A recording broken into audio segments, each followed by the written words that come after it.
சின்ன கூண்டையே கொண்டு வர சொல்லிடுங்க. இருங்க இருங்க சார், ஓடியாம பின்னாடி வரேன். சின்ன கூண்டு கொண்டு வந்து, சின்ன கூண்டை கொண்டு வந்து கேட்ச் பால் கொண்டு வந்துருங்க. கேட்ச் பால் வேணும்.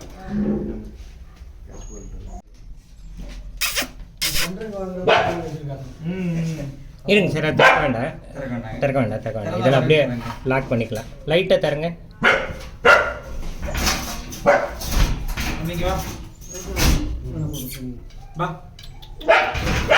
பயந்தான் அங்கே ஒடிச்சோம் அப்படித்தான் கத்தனா. இப்போ நல்லா தூங்கிட்டு இருக்கிறேன். அவன் நான் போகிறதுல ஒருத்தன் வண்டி ஏற்றி காலை முடிச்சு போட்டேன்.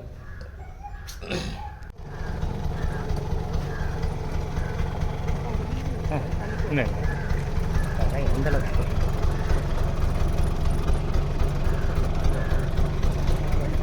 இந்த இடம் வச்சிருக்கு, மேகட்ஸ் ஆரம்பிச்சிருச்சு.